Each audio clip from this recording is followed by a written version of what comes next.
धडक कारवाईमुळे दूध माफियांची बोबडी वळली। दुधात मिसळण्याची पावडर फेकली नदीत। विषारी पावडरमुळे नदीचं पाणी काळवंडलं।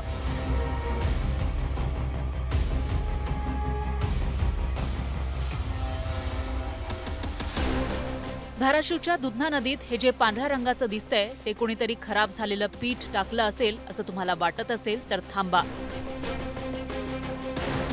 कारण नदीच्या पात्रात जो सफेद रंगाचा पदार्थ दिसतोय तो साधा सुधा पदार्थ नाहीये, तर ती आहे पावडर, तीही विषारी। धक्कादायक म्हणजे ही पावडर दुधात मिसळून ते विष लोकांना विकण्याचा अत्यंत खतरनाक मनसुबा असल्याचा संशय व्यक्त होतोय। भूम तालुक्यातील वालवड गावाजवळच्या नदीपात्रातील ही दृश्य आहेत, जी पाहून अनेकांना धक्का बसला। खरं तर गेल्या काही दिवसांआधी धाराशिवच्या भूममध्ये अन्न आणि औषध प्रशासनानं मोठी कारवाई केली होती, ज्यात लाखो रुपये किमतीची विषारी पावडर जप्त करण्यात आली होती। अशीच पावडर मिसळून तब्बल 33 कोटी लिटर विषारी दूध संपूर्ण महाराष्ट्रात विकल्याचंही उघड झालं होतं। त्याच कारवाईचा धसका घेऊन दूध माफियांनी ही पावडर बिनबोभाटपणे नदीत फेकून दिली। आता मी दुधना नदीपात्रावर आहे।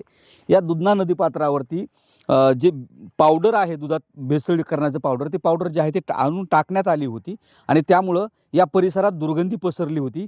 इथल्याच काही स्थानिक नागरिकांनी जे आहे ते याचा व्हिडिओ बनवून सोशल मीडियावर ही बातमी माहिती टाकली होती की अशा पद्धतीचे इथं पावडरचे पॅकेट टाकण्यात आलेले आहेत। आपण जर बघितलं तर या परिसरात सगळ्या पद्धतीनं काही पावडरचे हे टाकलेले दिसत आहेत।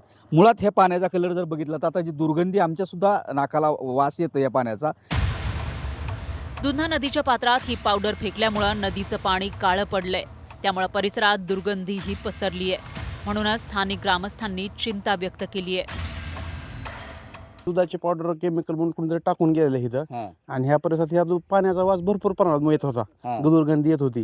पण ते आम्हाला काय नेमकं आमच्या लक्षात नाही आलं, पण काय अभ्यासक लोकांनी येऊन बघितलं, त्याच्यात दुधाची पावडर मिक्स केलं असं वास एकदम दुर्गंधी। आता तरी पाणी तुम्हाला थोडं शुद्ध दिसतंय, पण एकदम जवळ येत नव्हतं, ह्याला भरपूर कालावधी झाला टाकून गेलेलं। जसं तालुक्यात कारवाईचं दुधावर भेसळमुळे कारवाई सुरू झालेली, तसं हे 4-5 दिवसात इथं पावडर येऊन पडलेली। मग त्या अंदाजानुसार तर ही पावडर दुधात मिक्स करायचीच असणार आहे आणि पाण्याचा पण वास त्या प्रमाणात यायला लागलाय। धाराशिवमध्ये कोट्यावधी रुपयांची विषारी पावडर जप्त करून आता आठवडा उलटला, पण यातील 7ही आरोपी अद्याप मोकाटच आहेत। मुख्य आरोपी बाळासाहेब घोडके हा फरार झालाय, तो अटकपूर्व जामिनासाठी लपून छपून धडपडतोय। भूममध्ये विषारी पावडर दुधात मिसळून या नराधमांनी किती मोठा जीवघेणा खेळ मांडलाय पहा। 23 कोटी 4,70,000 लिटर विष दुधातून महाराष्ट्राच्या पोटात गेलं। फक्त 6 महिन्यात 2.5 लाख किलो विषारी पावडर दुधात मिसळली। डिटर्जंट पावडर, युरिया, घातक केमिकल, स्टार्च दुधात मिसळलं। 23 कोटी लिटर विषारी दूध महाराष्ट्रानं 9 कोटी रुपये मोजून विकत घेतलं। आधी महाराष्ट्राच्या पोटात या नराधमांनी 23 कोटी लिटर दूध घातलं आणि लहानग्या बाळांसह अनेकांच्या जीवाशी खेळ मांडला। हा सगळा खतरनाक खेळ अन्न आणि औषध प्रशासनानं उघड केलाय। आता मात्र या दूध माफियांची बोबडी वळली आहे। दुधात मिसळण्याच्या विषारी पावडरची ते विल्हेवाट लावू लागलेत। म्हणूनच लोकांच्या दुधात विष कालवणाऱ्या या पुतना मावशांना कायमची अद्दल घडवण्याची मागणी होतीये।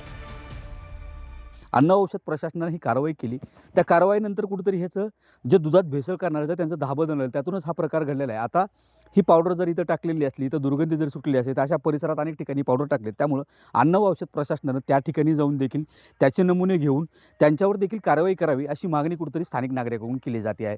सागर जाधवसह बालाजी निरफळ, न्यूज 18 मराठी, धाराशिव, भूम।